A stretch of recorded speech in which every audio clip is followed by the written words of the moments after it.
Hi everybody, it's Mark from Flashback to the Track. Before we get started with this week's episode, I'd like to give you a quick disclaimer.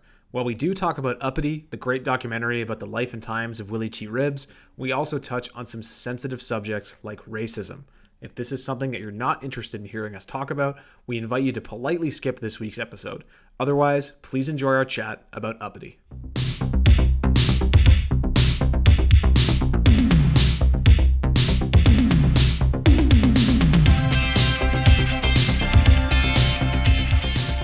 Hi everybody, and welcome to another episode of Flashback to the Track. It's actually episode 38, and I am joined as always by my good friend James. James, what's going on? Oh, just living corona-free at the moment. Also living corona-free as well. Well, I've never been tested, but I assume I don't have it. So I don't think I have it. It's just like STDs. We are joined this week for a very special episode by a good friend of mine, Mr. Christian Ryan. Christian, how are you doing? I'm well. I'm trapped inside, but as you can see by how well lit I am without professional studio lights, that it's not going too bad. I'm still getting my whatever vitamin comes from the sun.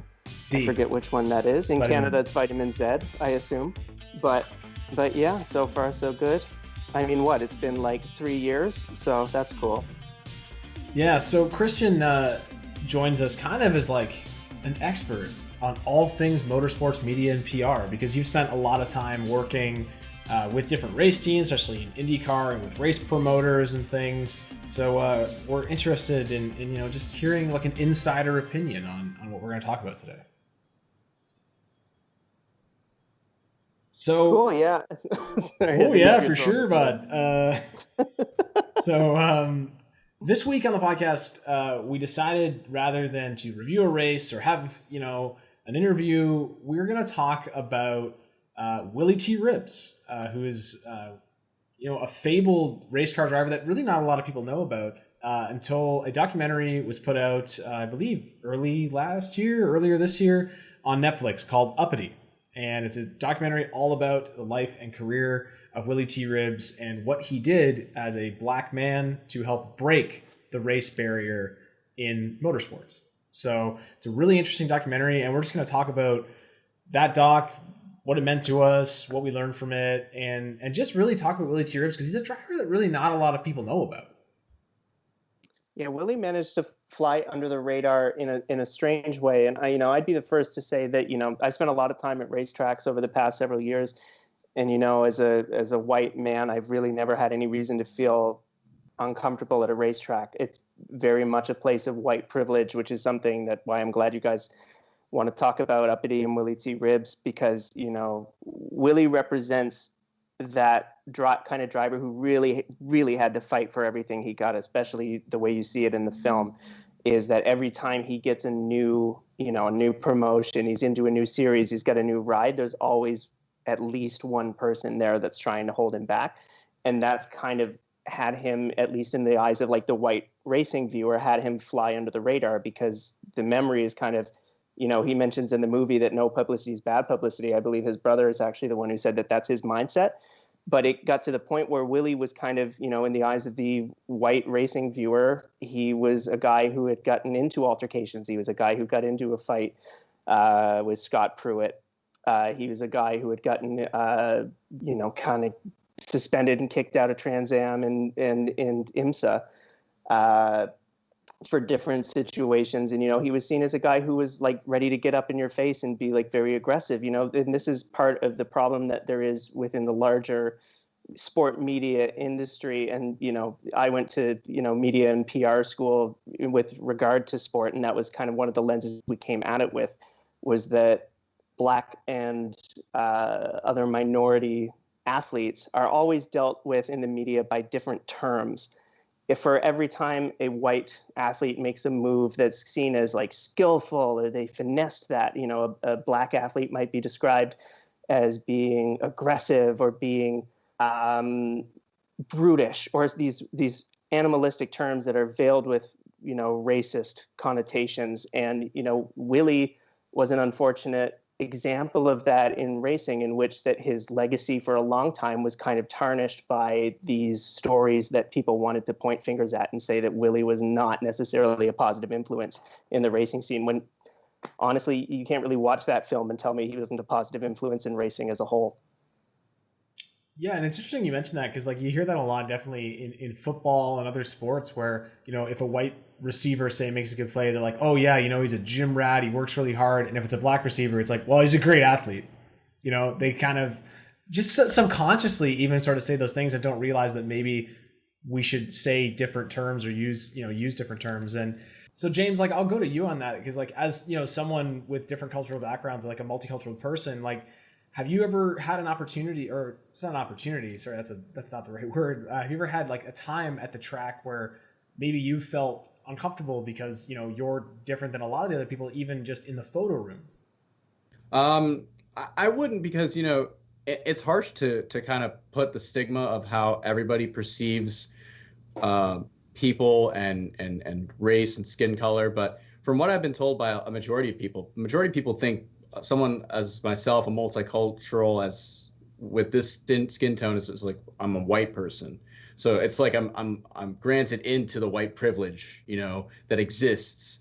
And to me, that's not fair, because I could be around a bunch of other people or working with other people that are the same ethnic background as myself, but, you know, we might have a different tone in our skin, and they are seen differently than me. And to me, it's not fair. It's not equal. Luckily, I have not felt fear, really. And I think a lot of that fear is, or more or less just tension, comes from the way you react. And a lot of it is, you know, keeping your head down and just going about your business. And you have to understand your place. If you talk up and you say something wrong, we're all outnumbered. It's not like a mean way to look at it. You just have to understand where you're at in these places. And I'm talking about like going to short tracks and rural areas. I'm not talking about going to a NASCAR race in like Texas Motor Speedway or some big metropolitan city. I'm talking about like rural areas. You have to understand your place, because you're out of your element a lot of the times. And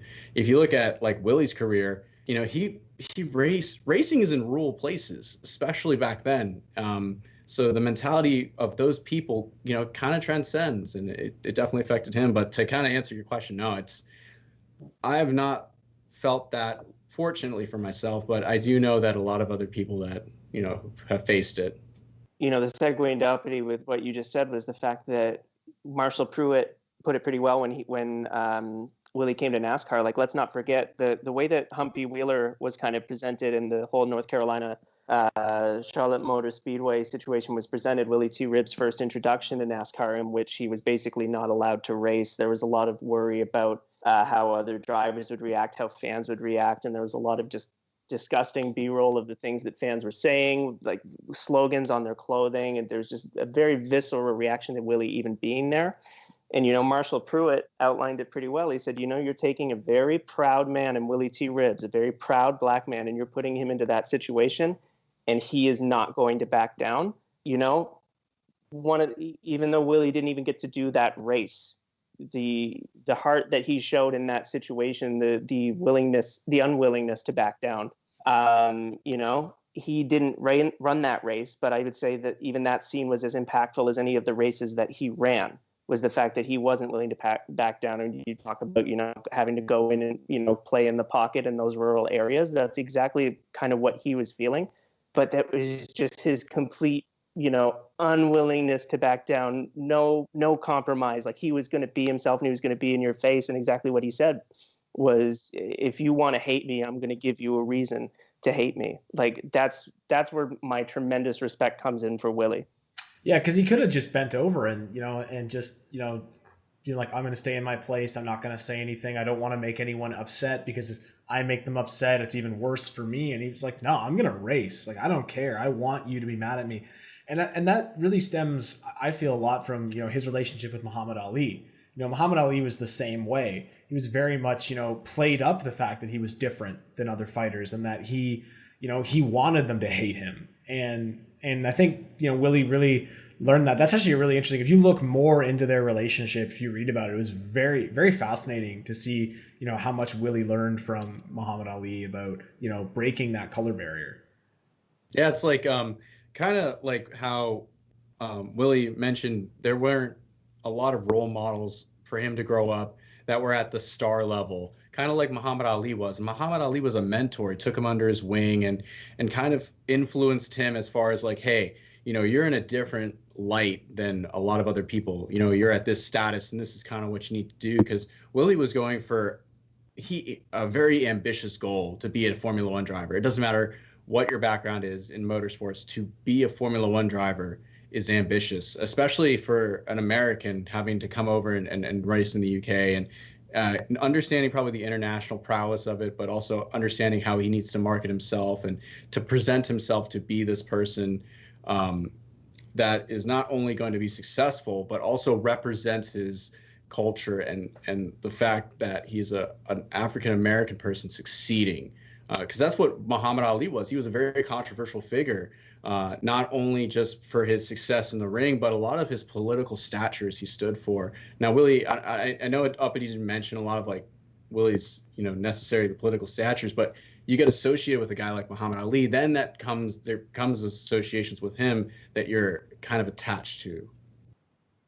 Yeah, and I think with Willy, like, it was really something like we've mentioned that, he wanted to play on, and he wanted to be over the top with what he did. When he celebrated, he did the Ali shuffle on top of his car, and, just things like that really made the fans, almost even the ones that didn't like him, still kind of say like, okay, you know what? The guy's entertaining and I respect that, even if they didn't like him for whatever it was, racist connotations or for other reasons.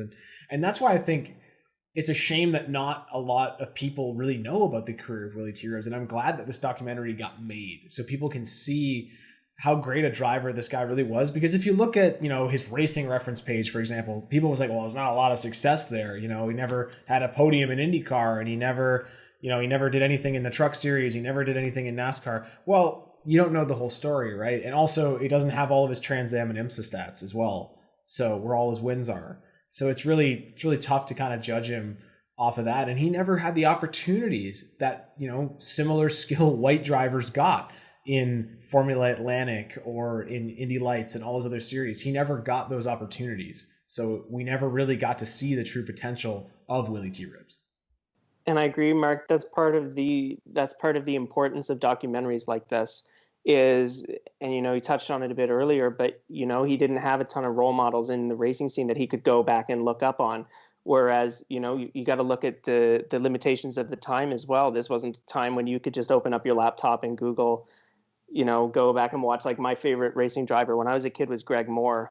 I think I was like 6 when he passed. I don't have a ton of like visceral memories of like actually watching Greg Moore driving, but over the years I've been able to kind of relive those like memories that I would have seen at first as a tiny kid that I don't totally remember through YouTube and through going back and reading about Greg Moore and you didn't have that at the time. So Willy was obviously a student of racing as a sport by his just general knowledge and passion for it. But you also know in the documentary, he's bringing up guys who were like amateur racing drivers who were black. And, they maybe raced in like a handful of races off like completely the other side of the country. He was finding out this information and he was using these guys as role models. And that's what's so important about the representation of drivers like Willy T. Ribbs in media like this, is that we've been so inundated in the racing industry with white hero stories. Look at Ford versus Ferrari. It's just 2 alpha white guys getting together and getting the job done. Look at Days of Thunder. It's not even real. You could have easily put anyone, but it's like, no, it's got to be these like strong white dudes down in NASCAR who are, they're coming down from the north and they're going to take over the south. There's all these weird connotations, but it's always surrounding this like white hero ship. And, so there's even a lot to say in Uppity about elements of Willy T. Ribbs' career being borrowed and put into Days of Thunder, like the rental car race, but it's just been completely whitewashed. So, I was really critical when Ford versus Ferrari came out, saying, okay, look at all these films we've got about these white alpha male heroes in auto racing. where's the groundbreaking women? Where's the groundbreaking people of color? I've been saying for all along, I want a similar movie on, like Group B and Rally. Mark's heard me rant passionately about a Group B movie many times. But with Michèle Mouton, one of the greatest like women racing drivers ever, just one of the greatest rally racing drivers ever, not even having to qualify as just, great women racing driver. No, she's one of the great Group B drivers, in the same way that Willy T is one of the great IMSA drivers, one of the great Indianapolis 500 heroes, one of the great Trans Am drivers. We need these stories because we need the next generation to be able to look at racing and see a bit of themselves. There's no natural inclination for white men to be better racing drivers than anyone else. There's absolutely no natural inclination for that at all. So why do we look around and see nothing but white men? We need opportunities for drivers of other backgrounds, black drivers, women drivers, drivers of other races and cultures to be able to come into racing. And, it starts with dealing with that problem of systemic racism, because obviously you're getting the rich people in first. And those rich people are coming from predominantly white backgrounds. There's, like I said before, there's no natural inclination for white people to come in and be better at auto racing. So once you're able to get a figure like Willy T and then address the issues of systemic racism within, society at large, not even just within the motorsport industry. And I'm not trying to, point any strong fingers at the motorsport industry and saying like, you're not doing enough. But maybe there is an argument to that. Maybe kids need to be exposed to guys like Willy T so that they have someone that they can look up to in the same way that he looked up to people prior. Guys like Lewis Hamilton, we're living through the reign of one of the greatest drivers in Formula One, and he's a very proud, outspoken black driver. Danica Patrick, any more important than anything she did on the racetrack was be a figure that young girls could look up to and say, I want to be a race car driver. We need these hero figures, and there needs to be significant media dedicated to these figures. It can't just be another white hero story over and over and over again. It's just played out at this point. No, that's completely true. I mean, you look back to, and fans will attest to the Danica time, and they hated her, the amount of coverage she got. Well, it's important. It's important for that representation, like you said, for a young girl to see a grown woman in that role. It's impactful. And, it makes me arc back to Christmas this year. I had a Secret Santa, and you get, gifts for, a family basically that wouldn't be able to afford all the gifts.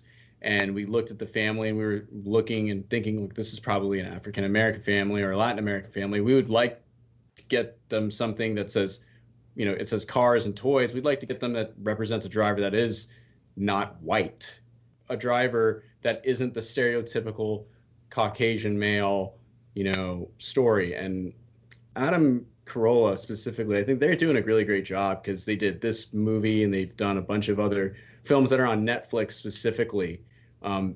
His company's really taken these stories on, and there are a lot of great stories. Janet Guthrie's story did get made into a doc, but we're slowly starting to see this. And I agree, Christian, we need to see much more of this, but it comes from not only the media wanting to project these things, but also the sanctioning bodies understanding that we need to continue to project this. Like, for example, sports car racing history is getting lost because we really don't know a lot of the Grand Am years or the early IMSA years, GTO days in the 80s. I'd love to learn more. And there's a lot of really great history that is there, and a lot of diverse history too. I think we could lose it. Yeah, and it's really a shame because there's so much there.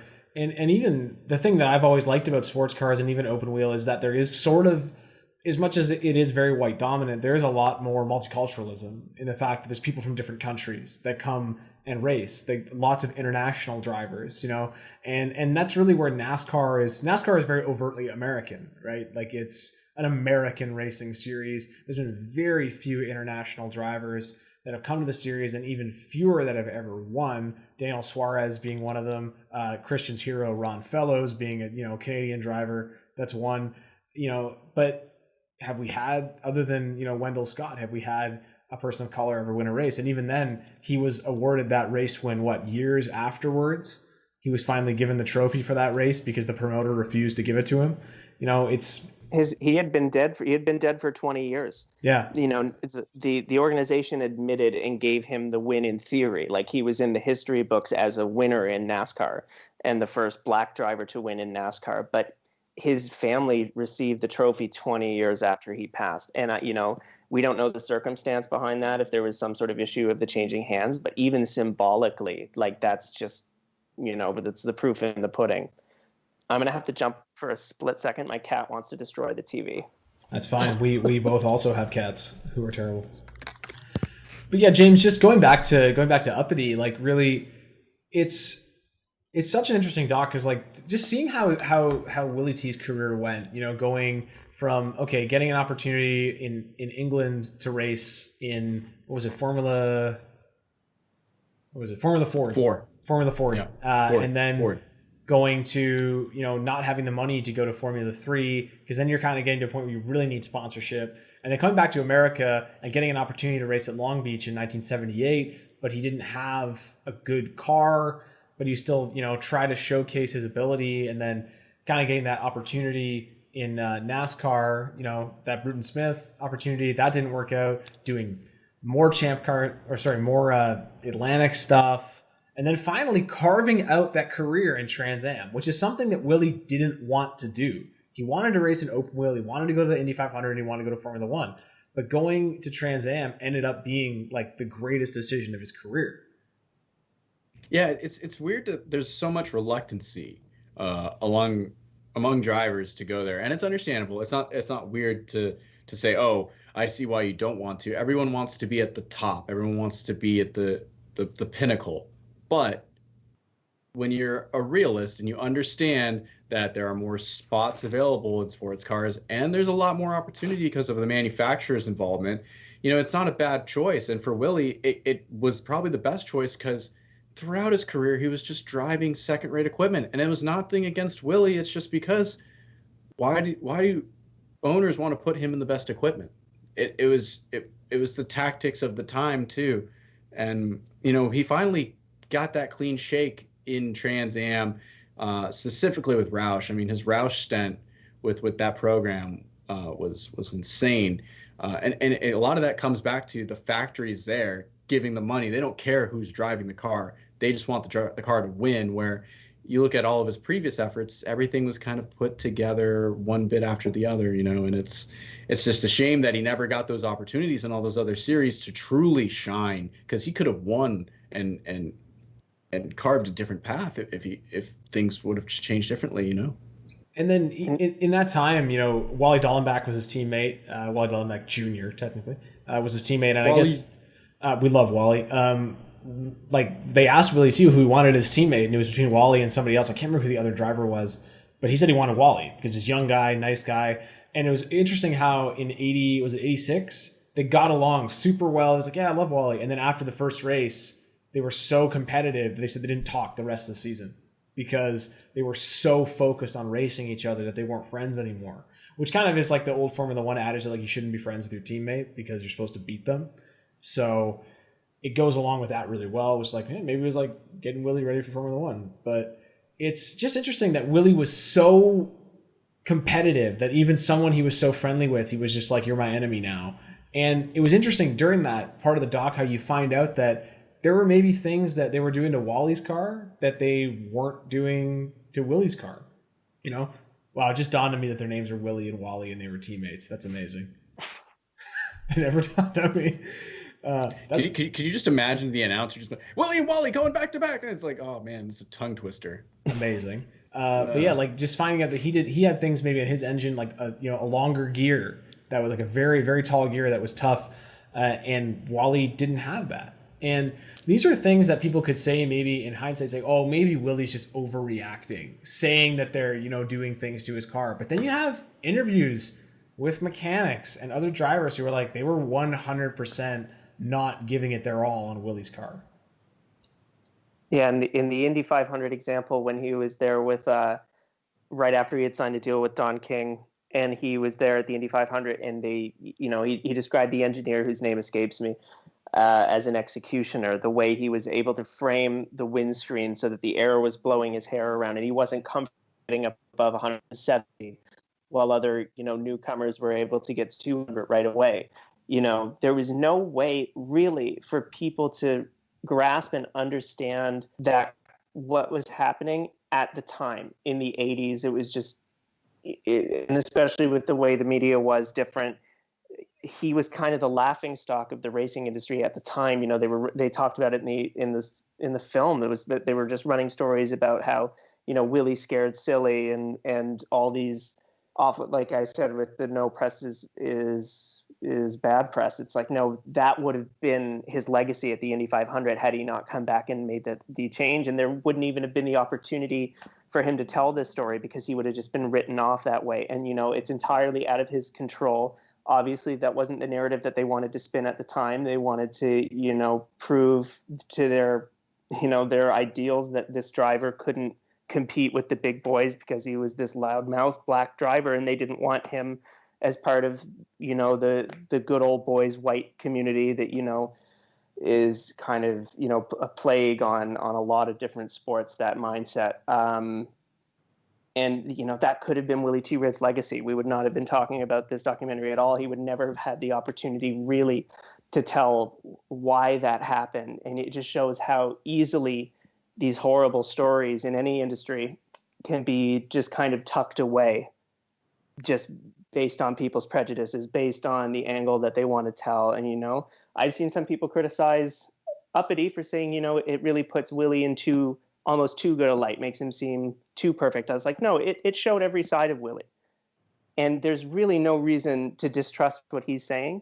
And I think that's part of why when you get to that point in the documentary, that's when you get a lot of different voices coming in. It's backing up and saying, okay, us, the drivers, we all understood what was happening with Willie. And, the shame is, and part of what's so great about the, the camaraderie and the statements that are happening in NASCAR right now, a lot of people aren't really taking them at face value, and they're saying, oh, it's PR moves. I don't believe that at all. What the drivers were doing in the 80s, that was more a PR move. They were staying safe. They weren't talking about what was happening with Willie. They weren't pointing it out. We're now at a point where the drivers are saying, okay, this isn't right. They're standing up in support of Black Lives Matter. They're standing with Bubba Wallace, in particular with his protest. Having a NASCAR official kneeling during the anthem was huge. And, Mark, you had called for it weeks ago. You said, please, just let someone in NASCAR, a driver, anybody, just kneel.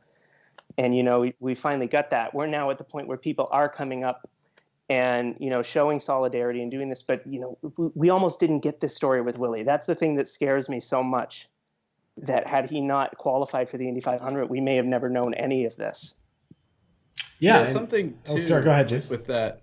That's okay. Well, something too with that too. Speaking up is, you look at the another documentary that came out, The Last Dance, and you look at Michael Jordan's specific time within the Rodney King ordeal, and how he did not speak up and how he stayed quiet. And maybe history has taught us a little bit there too, from a different realm of sports, that sometimes it's better to speak up. And I think maybe we've learned that a little more. But from within an organization to speak up, yeah, it is hard. I mean, you look back to the 60s when the drivers protested against the tires at Talladega, and Curtis Turner was banned from NASCAR from that because he spoke up. The man made Charlotte Motor Speedway, but still, he's banned because he spoke up and revolt and change something from the organization. Now, I mean, yes, it's over 40, 50 years down the road, but the organization is willing to change, willing to listen. And I think that's a big step now that we're seeing, where back when Willie was trying, no one would give him the fair shake, not even the sanctioning body, where now we're seeing the level playing field across the board.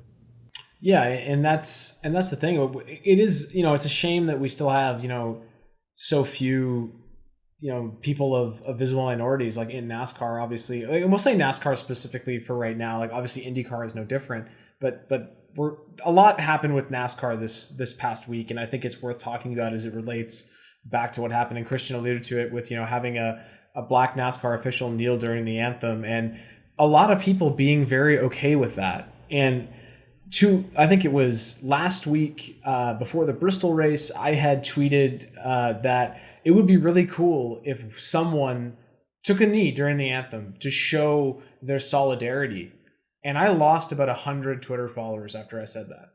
And I had some people say some very racist things to me and some very horrible things, because I thought that would be interesting. And I also, on the Fright side, I had a lot of people agree with me. A lot of people said that would be great. A lot of young people mostly saying that would be awesome if that happened, just to show the solidarity that, NASCAR needs to realize that it has a past of systemic racism. And I don't think any of us saw what was going to happen before Atlanta. Like what ended up happening, I don't think any of us ever thought that would happen. That NASCAR would read a statement and NASCAR would release a statement saying, we know we have a racist past and we want to change it. And a lot of people saying, oh, it's a PR move. That's all they're doing, PR move. They don't really care. And you can say that because, you haven't seen any action yet. But NASCAR does have a diversity program for drivers and interns and all kinds of different things. And they want to work towards being more inclusive, right?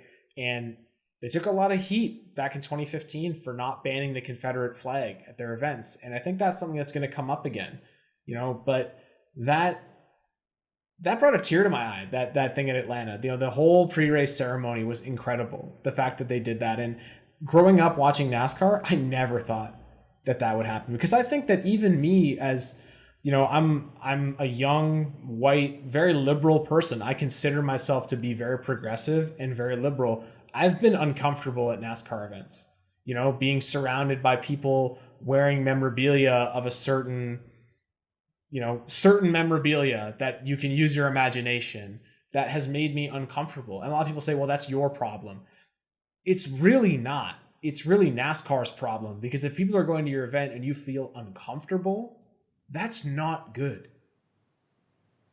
So NASCAR in that case, they're not looking at the world and saying, hey, look at us, we're not racist because we did this statement. They're saying, okay, we're making an active stance on what we believe is right in the direction that the organization needs to go towards. Because if you're alienating the fans that were already there and already spending money, we're already going to come to your race and they're buying merchandise. They're going to be in their hauler all weekend, drinking beer and barbecuing. That's your core fan base. Those are the people who are paying your bills, and you're ready to make a stand against what those people value. I don't see that as a hollow statement. There is still a bit that needs to happen, and specifically from NASCAR, as far as what imagery they want to put in their content, as far as ads, because I'm tired of seeing Confederate flags in ads. Like, I get they're at the track, but I grew up watching so many NASCAR ads for 15, 20 years, and I never saw a Confederate flag in one. And now we just put it in it because it's lifestyle and it's B-roll or A-roll, and people like Mark and I are out there filming it, on assignment for that kind of marketing use. To me, that shows NASCAR understanding their flaws. Those are the flaws that I would like to see addressed, though, moving forward. Because to me, as someone who is a hardcore fan, if I'm showing an outside fan who is not aware of what NASCAR is or knows really much about racing in general, that kind of ad, they're going to pick up on those tones, and that's going to be the things that they see, and that overweighs the view of like, hey, this is an entertaining race, this is fun and exciting. It's like, I don't know, I just saw that imagery. So that's an area I'd love to see change, and we'll see. It's a work in progress. Obviously, this is not going to be an overnight thing. Obviously it's baby steps, but to me, that's a big area I'd like to see some change. And there's time to do more of this. By all means, we shouldn't be thinking of this as like a missed opportunity, because this is something that has to keep going. And this is something I brought up in discussions I've had with other industry professionals or meetings. And I usually say boardrooms, but I can't say that right now. It's on my couch. But it's about holding people's, especially corporations, holding their feet to the fire and saying, okay, your statement wasn't enough. You need to start enacting change.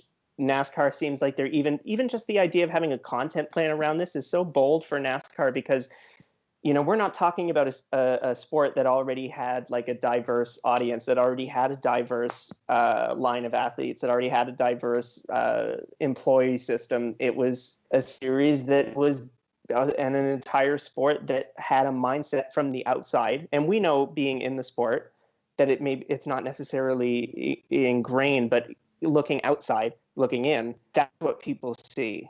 So for NASCAR to be actively challenging that and around every corner and being like the first ones there, I feel honestly they're one of they maybe I'm biased because I'm looking more closely at the racing than I'm looking at anything else, but they're handling it quite well in comparison to a lot of other other sports in general. No, I think to that point, it's interesting. I spoke with a driver before we got on, and we just had a one-on-one about this.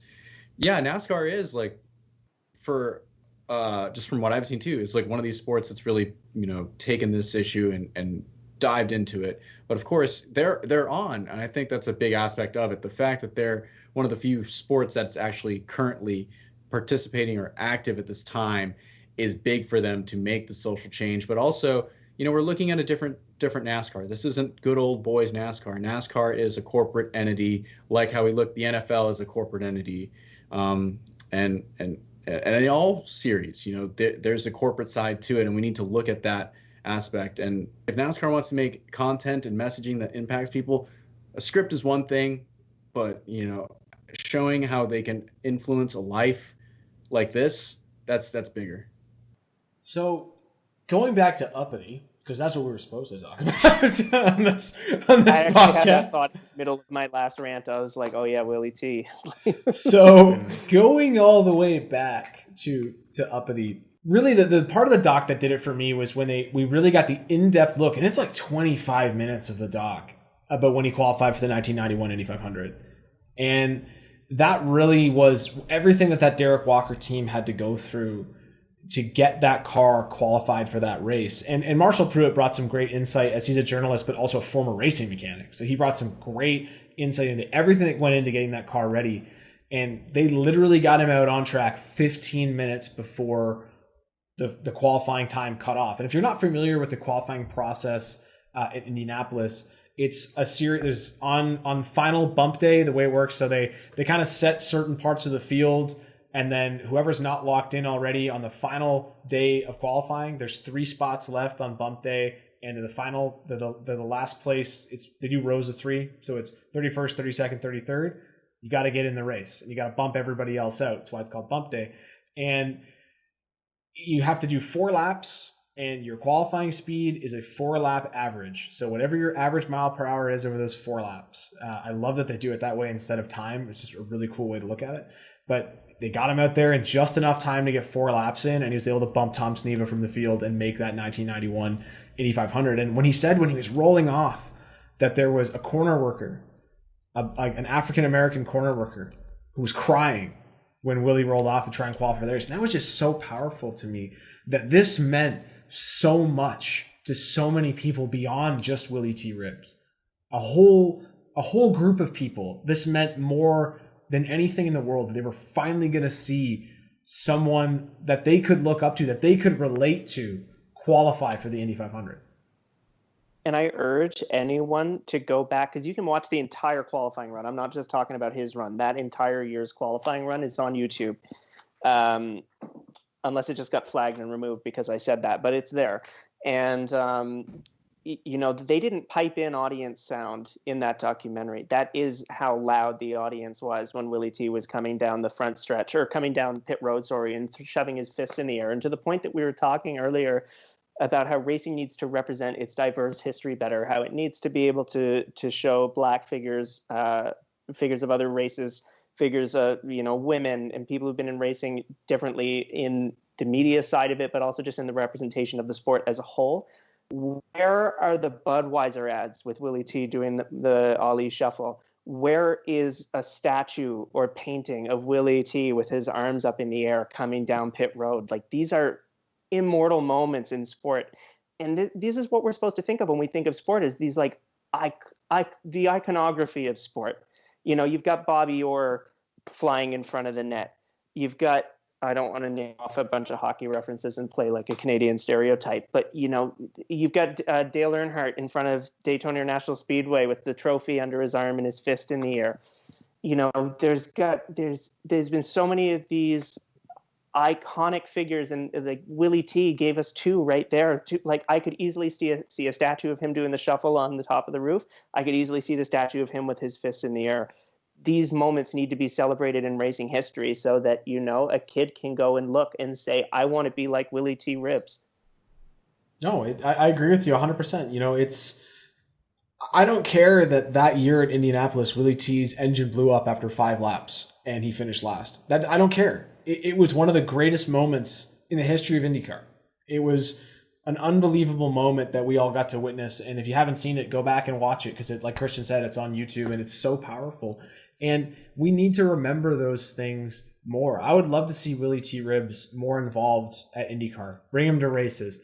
Have him meet with fans. And maybe they do. Maybe I'm just ignorant and I don't know that they're doing a lot, with him. But, I think it really harkens back to, this documentary just keeps leading us back to talking about racial issues in motorsport. And we need to see more diversity so we can be more inclusive, because, you look around in the stands and it's a sea of white, because that's who can relate to it. And, and not to say that that's a terrible thing, or, but it is, we need to see more diversity, and it's a damn shame that we don't see that. It really, it pains me kind of every time we go to the track, when James and I go to shoot a race and we walk around, and, there's not a lot of diversity, and I would love to see, a celebration of more diversity. Yeah. And I think the big part of it, we lured it a little bit from corporations, the companies that were involved, like a Budweiser, every company that was involved in this motorcraft. Why haven't we seen anything that pays homage? Because we've talked about the sanctioning bodies and what they can do, but we both of us know racing is so niche that message is going to be diluted to the hardcore fans. Corporate America putting messaging together about what he's done or celebrating what Willy's done is going to impact more people beyond racing. And I think that's what we need to see, start to come about and really start to come up, whether it's Ford or Chevrolet or, Buick. I mean, General Motors could do something with Buick for him, for God knows what. But there's a lot that we could just do on that front, because I feel like that's more impactful for the future. And I feel like that creates a message to fans and say, hey, as a corporation, we look beyond all these things that you may see, and we see more to racing. And I think that's the big message, because racing is a dying thing. Man, Willy T. Ribbs raced in probably the craziest and coolest time in racing because of just what was available to him and the amount of disciplines. But the mindset of the people, I would not want to face the adversity he had to face back in the day. No, we didn't even really touch on, he had a test in Formula One as well. And it turned out that he was the fastest driver at that test, but the sponsors didn't want him in the car. They wanted an Italian driver because they were an Italian sponsor. And things like that just plagued Willy T. Ribbs' whole career. Just all these different things of, even when they got him, when Miller didn't want him involved in 1985 in IndyCar, they were really like, I don't think we want to do this, and a bunch of different things. And obviously those sponsors have to make decisions that are best for their company, but come on, it's such a great story. Like, why wouldn't you want to get involved in that? And it's just a shame, I think we were really robbed of seeing the true potential of Willy T. Ribbs' whole career, because he never got the opportunities others did. And another thing from the doc I really want to touch on is he really fired some shots at Robert Yates. Posthumously, Robert Yates passed away, and really made an insinuation that maybe Robert Yates, either on his own accord or was being told to, make poor motors for Willy T. Ribbs' cars. Yeah, there was a lot of indictments of people who are major figures in the racing industry. There was a lot of critical speaking around Jack Roush. There was not very flattering view of Scott Pruitt. I'd actually was excited to even remember that Caitlyn Jenner had an IMSA career, but that was an unfortunate way to be reminded, and to see her come on and speaking about racing was in a situation like that. But it's and going back to what you had said before, there's just so many opportunities for all of, like, we keep talking about the wrongs that have been done to Willy. And, now is the time to like start, like the movie was just the first step, like the racing industry and, like the corporate sponsors and all these people, there's a chance to be doing right by Willy, especially these people who are coming out, who he's, like you mentioned, like with Robert Yates, like obviously Robert Yates, that's not possible, but, to reconcile, like for these people to come out and say, this was wrong, this has been highlighted this way, this is the ways that I've changed myself. There's a lot of great opportunities for healing and, growth in the motorsport industry from films like Uppity. And this is why I'm just like, I've been riding Uppity hard since it came out. I've been saying to everybody, you got to watch it, you got to watch it, you got to watch it. Because it used to be Senna. We've all said it. We've gone to our friends and said, like, hey, I know you don't think racing is chill or whatever, but like, here's this documentary, Senna. It's probably going to change your mind on it. Like, I've completely flipped. I'm going to people and saying Uppity, like, you've got to watch Uppity, you've got to watch Uppity. We want people's first idea of racing to be like these great, like, it's not the white heroes anymore. It's heroes like Willy T. Ribbs. It's heroes like Lewis Hamilton. And if I could ever get enough money to make that Michel Mouton movie about Group B, like, these are the, the figures that need to be celebrated in racing for us to even move forward. So, I was kind of glad that the documentary shone a light on people and called people out, like you said, because it's, you've got to rewrite history a little bit. People don't get to get away with things just because they've since passed. And I'm not, trying to point any fingers here. We obviously weren't there to know the whole story, but it's time that racing's history and all sports history is rewritten a little bit to reflect what actually happened. Yeah. And like you said, you don't have to, do something to Willy to make everything right. We can do things just by making the right steps for the future to make sure that we don't repeat ourselves and we don't have these incidents happen again to where we're diluting our craft because we're wanting to see a specific kind of racing car driver. So, I think that'd be the biggest takeaway from this. If we can all just, learn how to be better in the racing community. And I do agree. This is probably like one of the docs that's going to definitely redefine racing docs as far as like for the casual viewer, average person that doesn't know much about racing. You want to learn something? You want to learn how hard racing is? Learn how hard it was to be an African American person in racing. That's how tough it is, and it gives you a new perspective for the sport. Mark, something that was really interesting to me about this doc that made me specifically think of you was GTO days in IMSA and those cars, and then also all the street circuits. Man, just imagine all the temporary circuits of that. It kind of sucks that we lose the history of statistics at a place because it's temporary. What do you think of that for Willy? Do you think that kind of hampered a little bit of his history too in the sports car side? I think nowadays too, like, there's a lot of tracks that GTO went to back then that they mention in the doc that either don't exist anymore or no one has heard of. So people don't really associate those tracks. Like, Watkins Glen. If you watch NASCAR, Watkins Glen, Sonoma, maybe Riverside.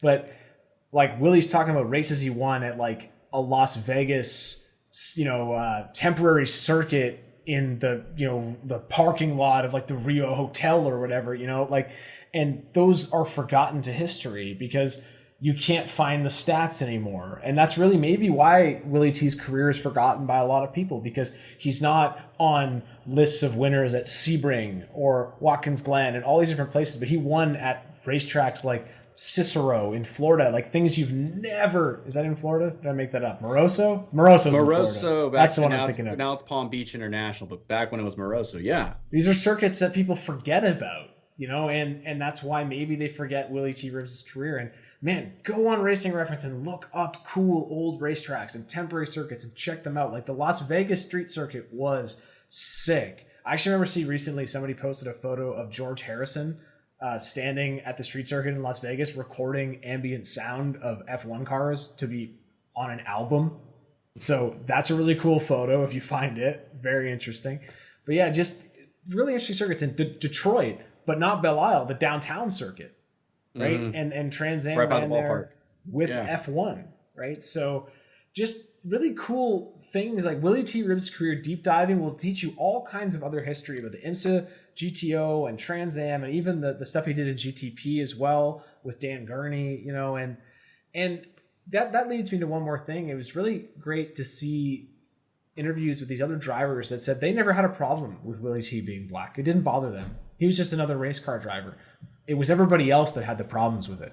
You know, like all the other drivers in IMSA, like David Hobbs, never said anything racist. Wally Dallenbach had no issue with him. He loved competing against Willy T. Ribbs, but now Christian alluded to earlier, maybe they think maybe I should have said something at the time. Maybe I should have said this isn't right, but it was cool to see that. And even, guys like Dan Gurney, giving him an opportunity, and Willy T. Ribbs, his hero was Dan Gurney, and to eventually get to drive for him one day was just, it's a cool, all encompassing journey. It was such a great story. It's such a great dog. I can't get over how good it is. And like you said, Mark, about like wishing that they'd said something, I had expressed to Mark, and I'd even expressed to a coworker of mine earlier today that I'd had kind of cold feet about coming on this podcast and talking about Willy T. Ribbs. I felt like it wasn't like it was a subject that I didn't want to broach. I felt like I was the wrong person, like I'm a white dude who, like, I've obviously been extremely privileged in working in the sports industry, being able to get into racing at the pro level very quickly. It's something that I've really started to come to like realize and come to terms with, is that it wasn't just my hard work. That wasn't the only thing in play here. And, I was having a lot of second guessing about even coming onto here saying, like, should I really be the person who's talking about this? I'm a white privileged dude working in a sport that has a lot of white privilege in it. I feel like I'm not the right guy to talk on this. And, my friend that I worked with said, we need more, we need white people to stand up and like stop being silent. And he's like, I will go watch this movie and I'll listen to the podcast, because he's like, I just think it's cool that you want to like shine a light on Willy T. Ribbs. And it's not virtue signaling. It's not trying to like make up for anything. It's just what I think that people in sport media and sport representation and marketing, public relations, what we need to be doing is that we can't, just look around and say, okay, here's Carroll Shelby. His story is safe. Put that in the mixer. That's going to be a hit movie. We can't do that anymore. Yeah. No. I think. Sorry. Go ahead, James. Well, what I was going to say, for me as a hardcore fan, I've heard the stories a million times and I don't want to hear them anymore. And a big thing that I do is I always watch these films and topics, these little sub pockets and really cool stories like this with my girlfriend, because she's someone who has no real vested interest in motorsports. She likes it because I like it. She doesn't want to seek it out or anything, but these stories to her are very impactful. They resonate with her. They teach her a lot about not only motorsports, but also society and a lot of other aspects. But, it's a great way to connect. And especially on the motorsports aspect, you learn a lot. And one more thing on that, like, it's really pieces like this that can get people involved in motorsport and want to watch it. How many people do we know that had never watched racing before, that watched Formula One Drive to Survive, and now they want to watch F1 every weekend? I will even admit that I got out of watching F1 for like years. When McLaren got bad, like, I just didn't care anymore. And I stopped watching and then watched F1 Drive to Survive. And then that weekend, I was like, boom, we're watching F1. And my wife and I watched every race that's last season. We had fantasy. We were doing everything F1. And I fell in love with it again, all because of that documentary. And I hope that this documentary, Uppity, and other documentaries help people fall in love with our sport. We love this sport. I love auto racing more than anything in the world. It's my favorite sport. And I want to see other people get involved with it and not avoid it because of certain stigmas or, all these other things that are attached to it. I want people to love auto racing for what it is, man-conquering machine, and I hope more people will get involved in it. Well, that was a great conversation. Christian, thank you so much for joining us tonight. We see you got a little furry friend with you. Where can we follow your cat? You can follow Lewis, who's named after the painter Maud Lewis. A lot of people think he's named after Lewis Hamilton. I wish I'd thought of that. But this is Lewis. You can follow him on Instagram at @perlewis, PURR, I think .Lewis, LEWIS. I can't remember if there's a dot. My girlfriend runs the account because I work in public relations, and I would totally spend way too much time promoting my cat. So And Christian, yeah, where sorry can for the people follow background. you though? Where can people follow like They the don't- human man? They don't want to do that, but they can follow me over on Twitter. I'm very vocal on Twitter, as you can attest, at Christian Ryan NS. And I also encourage people to, like, if they have any questions about, like, you know, corporate public relations and how to deal with these kind of situations, my DMs are always open. You know, I'm not really out here to give professional advice, but, you know, if I can help a little bit as to how we can bridge the gap and, you know, stand up and tell the proper stories that we can be telling in auto racing, like, I would love to be part of that conversation. So if you have any questions or if you want to bring something up, just hit up my DMs. And if you want to say something mean, I'll just block you. So, but they're open. There you go. Well, Christian, thanks again for joining us. Really appreciate it. And hopefully we'll have you on again soon. Like, maybe. We'll see. I don't know. We'll see how like the viewership is, and if it's bad, then we won't have you back on. But if it's good, then maybe we'll have you back on. Maybe. Well, I'd really like to. I'm gonna have to construct a content plan in a way that I can promote this only because I was on it. So let me think about that for a little. Fair. All right, man. Then maybe we'll get you back for Greg Moore IROC episode or something like that. Okay, now you're speaking my language. Yeah, I will be back. All right, man. Thanks so much. And we'll see everybody in the next one.